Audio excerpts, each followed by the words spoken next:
So I mean, first of all, it stands out that Blackjacks is on full score. Yes. They are 1.5 match points ahead of the field. Domination.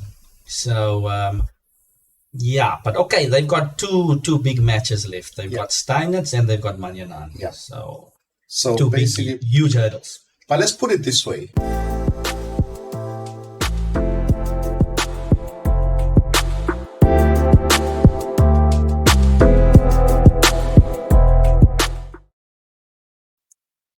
Yes, nonsense and analysis. Yes, Watu. Here we are again. Yep. What are we looking at today? Well, we're looking at the league, and we want to see what happened. We're going to cover round 7 and 8, and we'll look at C, B, and A. Because remember, the D League, they didn't play last time, so yes. Because they will then play, and then we'll cover that. It's exciting stuff. So as we will be doing round 7 and 8 today, so it's getting to that crucial time of the year. So shall we start with C division? Yes. Let's do that. Let's look at the C division results. Mm-hmm. Well, Steinitz is doing very well. Steinitz C, and Blackjacks B, and then Gryfontein B. So these seem to be the teams that are in the running. It's also interesting that actually Steinitz D is on 4th. So so basically we'll see what will happen. But as we can see, they haven't really played each other. Steinitz still has to play Blackjacks. Steinitz C still has to play Blackjacks, and so still a lot to play for. But I think it's starting to be clear now that it's Steinitz C, Blackjacks, Gryfontein. Yeah, no, that's actually some similarities to the Premier actually. Exactly. So interesting stuff. The clubs are actually showing their depth. So it should be interesting to see those final clashes over there. So okay, that's the C division. Yes. Let's move on to the B. Yeah, the B that's where it's at, because we've got, as we mentioned before, that Delft A, Delft A, and Stellenbosch and Observatory. So these are the teams that are fighting it out, and at the top Delft A, and then Belleville, and then Stellenbosch and Observatory. And I see Delft and Belleville have got a bit of a cushion because they've got a match and a half, basically a match point plus a half a match point ahead. So remember, we're looking at top 2 for promotion. Right. So there's a bit of work left to be done for Stellenbosch B and Observatory A. Mm-hmm. But yeah, it's basically between those 4 teams. Absolutely. Of course, Delft A, we've got Mr. Luto. Yes. He's charging the way, leading the way there for Delft. Yeah. Trying to get into the A. It's exciting times for them. Malcolm Fredericks is also there. Yeah, some experience. A very strong team, actually. Yeah. And Belleville A, of course, wants to just get back into the A. Yeah. Full strength team still. They didn't lose anybody. Yes. And it looks like they want to get back to the A comfortably. Yes. And Stellenbosch B, of course, they won't be able to get into the A, but exactly. I think they've got well, unless Stellenbosch A gets relegated. No, I mean, no. Okay. No. Theoretically, but highly unlikely. Yeah. Okay, good point over there. And Observatory, of course, is still on that high from the previous year, winning the C, I think. Absolutely. So I'm sure they're gonna make a good run until the end there. Actually, interesting enough, I was talking to somebody from Observatory. Yeah. And I said, Delft is actually, looks like the team to beat. And they told me, no, but we beat Delft. I mean, on the C. Remember they both went up. And their observatory was first. Oh, interesting. Yeah, Interesting. he reminded me that. So Okay. no, we beat Delft, and we're gonna repeat. Rivalry runs deep. Yes. Oh, okay. So they still have to play. So yeah, looking forward to that. But these are very exciting times, I think, in the B between these teams. I cannot wait for them to, because they still need to play. All of them need to play each other. And it's going to be fireworks. Yeah, I think that's a lot to look out for in the B division. Absolutely. Okay, interesting stuff. So let's move on to the Premier. Yes, things have been happening there. Mm-hmm. Yes. Yeah, lots of stuff happening. So yeah, but round 7 actually, there was like some because it was a morning round, and the afternoon round, Steinitz was going to play against Manyanani. Yes. So basically, if you look at the results of the morning round, Steinitz beat UCTA 7.5, 1.5. And actually, one of the games that we're going to profile, our game today, is from that match. 7.5 half, you mean? Yes, 7.5 half. And then Manyanani beat Kraaifontein 7.5 half. Very good score for both teams. Yeah. Right. And then Blackjacks, they're continuing on their run. They beat Cape Town A 5.5, 2.5. Yeah, I think that was a crucial one for Blackjacks, right? Absolutely. Because Cape Town was in the running, Blackjacks was in the running. Absolutely. Remember, Cape Town beat Manyanani and Steinitz in the previous weekend. Definitely. So huge one for Blackjacks. And is Blackjacks on full score? They're on full score. Full score. Yeah. So they're the team to beat. Oof. Yeah. Well done to Blackjacks thus far. So. Yeah, they're flying. Yeah. I was actually talking to Lulu, and I said, "Oh, Lulu, it looks like you've been the general, at the back planning here." Yeah. And he only nodded, So yes. So yeah, they're doing very well, and fantastic. Yeah. So that was an interesting round 7, of course. Oh, are we discussing round 8 as well? What happened in round 8? Yeah, we will, but I think we need to discuss the other teams. There's like some interesting developments there. You see, ACLA, I think they kind of secure their stay because they beat LCSA 7-1. Okay. So LCSA is a little bit in trouble. Yes. They have to dig deep. Yes. Right? Grassy Park lost to MRLA, which is very good results for MRLA. Yes. Because they were in trouble, remember? I was actually going to ask you now, so who's the teams that are in trouble at the moment? I think for me, the teams that are in trouble is LCSA. I think Grassy Park is also in trouble. Grassy Park is in trouble, and MRLA. Those are your three. Yes. Main. These are in the relegation zone. Yes. So it was a very crucial win by MRLA to beat Grassy Park. They beat them 5-3. Yes. So these are the points that are the most critical. Yeah. When you score against the guys in the danger zone. Yeah. Right. So a big win. Yeah. A huge win for MRLA. And but now a team. Look, we were talking. When the league started, I was talking about can they avoid relegation and this and that. But now they beat the defending champions. Crossroads beats the defending champions 5-3. Wow. I mean, from top of my head, I think they beat Grassy Park.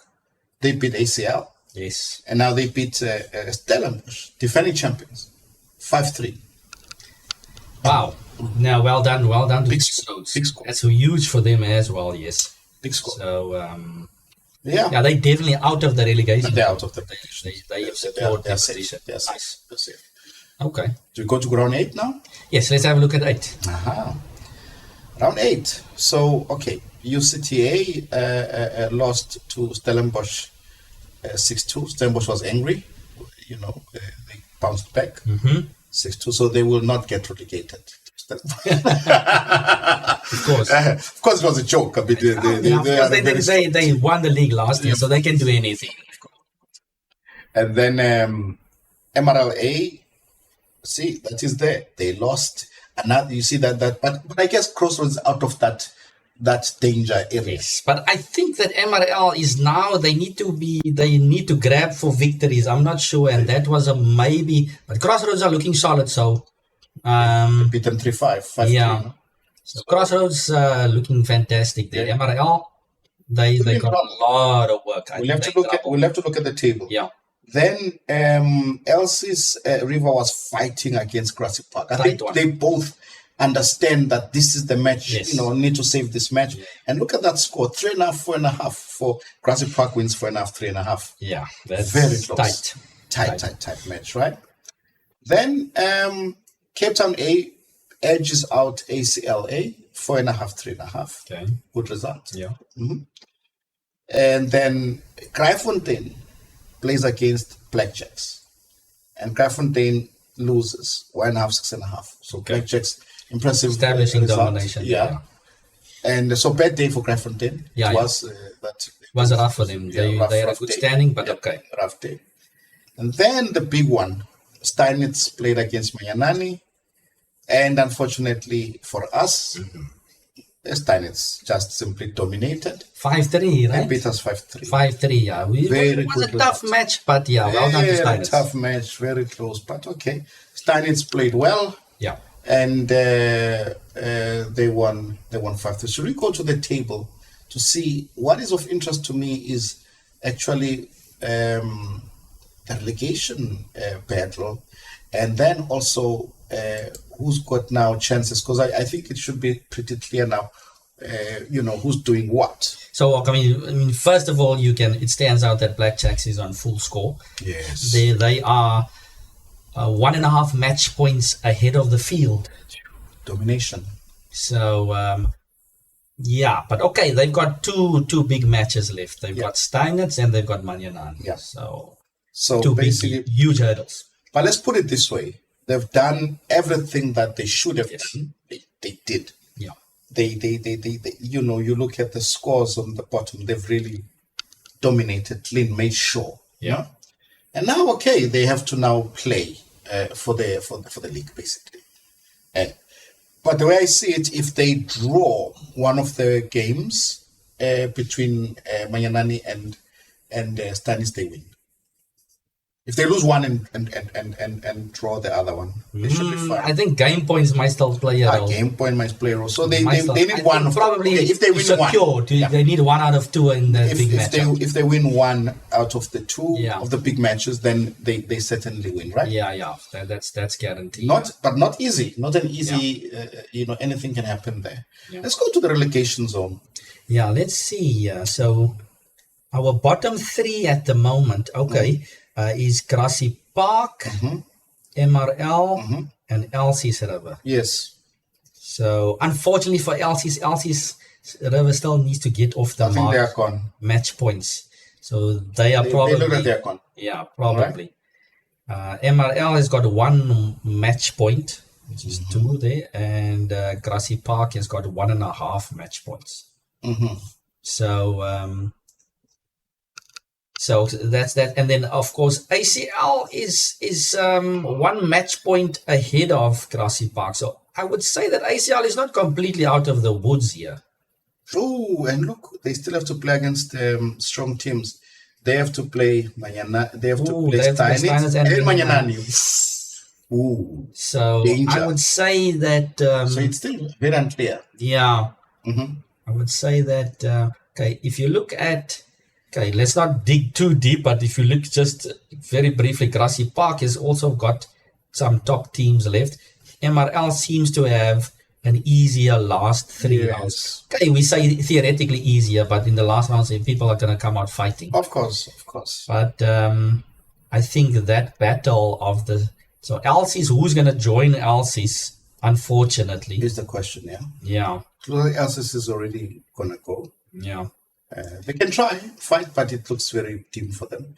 And then it's all about from the team, the 3, ACL, Grassy Park, and MRL, who's joining Elsie's. That's probably... I'm sure UCT is also feeling slightly jittery because they still have tough games left. But okay, theoretically they are not... They are fine. Yeah. Okay, so some interesting stuff at the top and bottom. Absolutely. So last 3 rounds in the league should be entertaining. Everything to play for. Yeah. Okay. Yeah. Should we look at the game, today's game? Yeah, let's do that. Let's jump over to the board. So we're looking at round 7 today. And I was quite happy when I when I got the news from you, Watu, that we've got a game from this player. So today's game, Kenny Wallenberg sent in. Yes. So yeah, I personally I've seen Kenny play chess for so many years. Yes. And definitely an inspiring player from Western Province. So it's good to see that he's still playing. Yeah, and he plays interesting chess. I mean, fighting chess. Yeah. And you know, it's not surprising that he's a very formidable blitz player because of his style, right? Blitz is really formidable. Talk about Blitz, Watu. Sorry to cut you there. Sure. Talk about Blitz. I have a short story. Talking about Blitz and Kenny Wallenberg. I think it was maybe my first nationals. This was now under 14. Mm-hmm. I played second year under 14, so it's getting to know the atmosphere at nationals and this and that. And coming from the Eastern Province, my team is not so strong compared to your Western Province and your Gautengs and so on. Mm-hmm. But during the middle of the junior event, I think it was in between the team event and the individuals, you have the Blitz tournament. And everybody plays everybody. So I managed to play Kenny, I think, the one round. Mm-hmm. I remember playing Kenny in the one round. This was my first time playing Kenny Wallenberg. And Kenny's, of course, very fast. Yeah. I didn't know what I was doing. So I got into a lot of problems. And eventually now, though, that's still the age of no increment. Mm-hmm.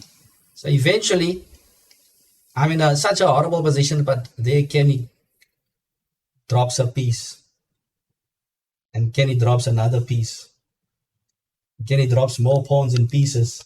Oh, he's won at one time already. And then I look at them, I time. I go, come on, man. So that was my first game against Kenny. So those times without increment, Yes. you still do the flashiness like that. Yes, absolutely. Absolutely. So, but yeah, that's my first encounter with talking about Kenny and Blitz. So they come a long way with this type of fast play.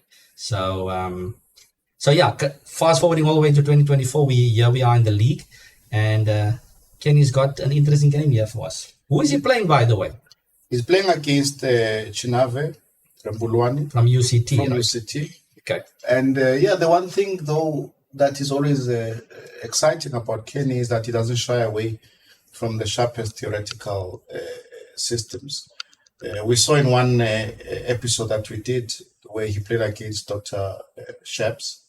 I think that was a Sveshnikov. Yes, it was a Sveshnikov, and it became like a very modern, line that is still being discussed today at the highest level. So doesn't run away from theory, and that makes it very interesting, of course. Yeah, mm-hmm. always.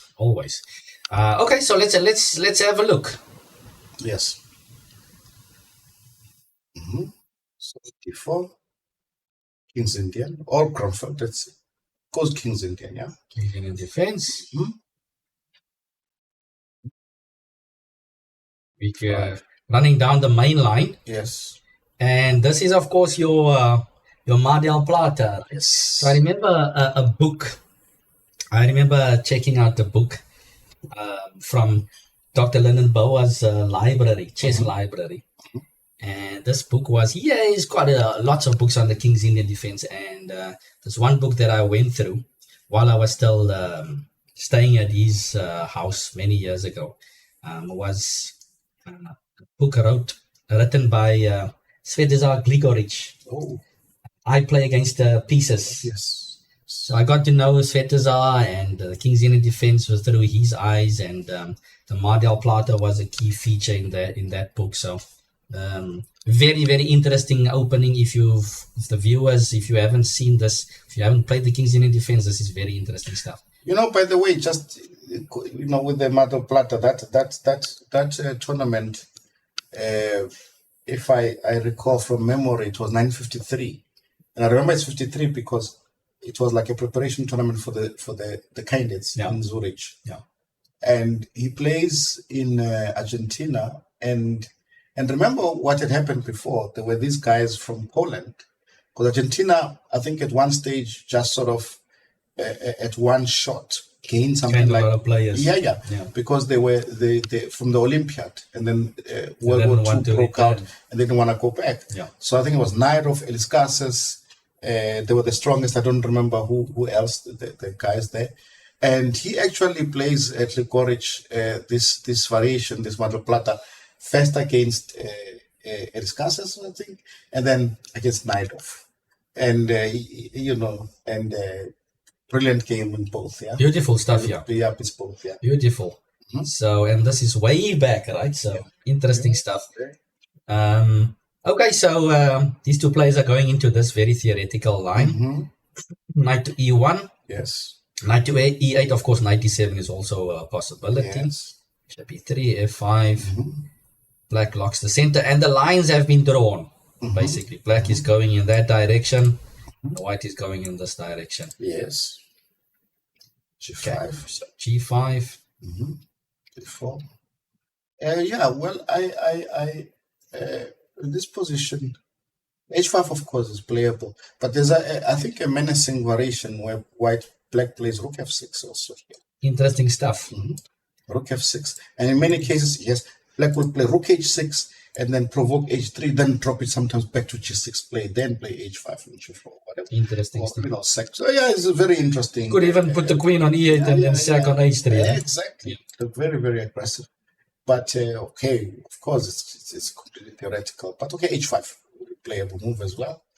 Knight D3, so planning to play C5, yeah, and play on the queen side.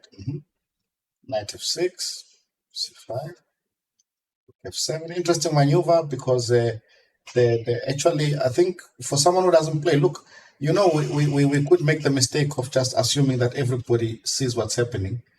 But you see, the white, just for the viewers, white plays C5 to exchange on D6 and then play Rook C1 and try to infiltrate. So Knight B5, Knight C7, Knight E6. So that now sometimes, yeah. And so basically Rook F7 is a multi-purpose move because then it overprotects C7. So I can always play Knight G6, Bishop F8 Rook. But I can also put my Rook on G7 and support the attack. The attack. Yeah, this is it's a nice idea. Thanks, that's nicely pointed out there. Watu, classic King's Indian move. Yes. Rook F7. Yes. I think Ligoric introduced this idea in Watu. On to B5, interesting. B6. So black is just trying to put a halt to everything. Yes, giving up the C6 square, but saying, okay, you're not going to open up more lines. White lunges in here for the C6 square. And of course, black needs to break through with G4 over there. Yes, that's a 6. Queen just sidesteps. I don't know about A4. I think to me... A4 looks a bit slow, right? Yeah. I think now, look, in this position, you want to attack, but you gotta admit that black's attack is gained a lot of steam. Black is threatening G3, and you know, in these variations, maybe white was not too familiar with the idea, but G3 takes. Because remember, I'm just clearing lines, and then if bishop takes play H4, knight H5, bishop H6, and the pieces are coming in very quickly, right? So I think maybe white should play King H1, the way I see it, with the idea that if G3, then I can play Bishop G1. You see, interesting. Yeah, and if you take, I come back Bishop F2, and not let you break through. It's still a big fight, of course, but certainly if I was playing with the white pieces, I would consider King G1. Yeah, yeah, interesting idea, the King H1. Yeah. Okay, so he goes A4, doesn't seem to make a dent here in black's ideas, so G3. Very nice move. Very nice, yes. Nice pawn sacrifice. Yes. Just trying to get the initiative, right? So yes. And actually, this is now showing that, you need to know many classical games. I just remember from the top of my head many games that Kasparov used to play in the late 80s. There was a game, remember the game he played against PK? Where PK takes for the A8. and Kasparov. The diagonal, the dark square diagonal there. Yes. Yeah, He plays a6, and then the diagonal plays a road. yeah, yeah. And he's played many games where Kasparov uses this motif. Yeah. I think for the younger viewers, if you are playing the King's Indian defense and you haven't checked out Kasparov's games in the King's Indian defense, then I don't know what you are doing. So absolutely, of course, there's plenty of heroes in this opening, but yeah, I would highly recommend checking out those games like Watu pointed out here. Yeah. So yeah, of course, checking out all these classic games will give you these type of ideas become very natural to you. So bishop h6, very nice move. Activating the bishop. White still trying. White says, okay, I don't want to spend any more time. You can take my rook if you want to. I need to get going with my attack.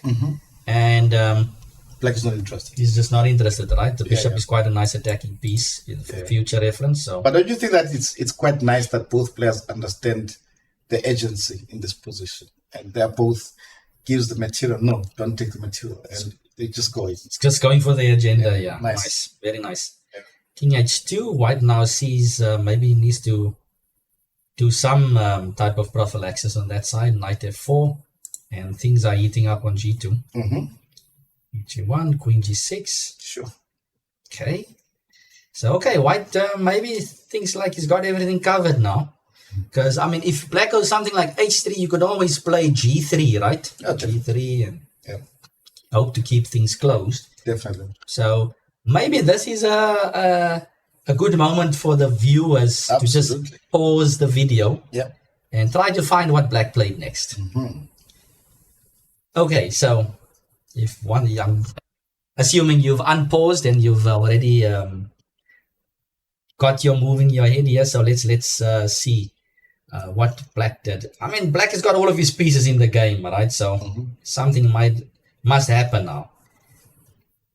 And I wish I had seen the reaction in this position of Rembulwani after Queen G3. He must have almost have fallen off his chair, right? It's you know. It's it's a shocker. Yeah. It's a shocker. Spectacular. And it's always nice to sack your queen, right? Or offer your queen. Of course. So White declines. So what's happening with bishop takes? Yeah, I think the problem, is that the rook cannot move. So pawn takes G3, check. G3, the square is covered, of course. Yes, so you have to go back. And now Black has got many ways, how they can do it. How they can play directly bishop G5 or something, or they can play rook H7. Both work. The king cannot run, so you can just choose basically, but it's very funny that both of these pieces can't move. Wow. So I mean, I've seen, of course, beginners in such a position, not ranked beginners, but inexperienced players, especially kids. When a situation is like this, they just simply uncastle. Put the king on E1 and the rook on H1. I think that's convenient. White wishes that you could do that right now. So, obviously White saw this and decided he doesn't want to accept the queen. So King H1. And of course now Black gets to cash in, takes the bishop. Rook C2. So, I mean, the queen was not accepted the first time around. So Kenny decides to offer it again.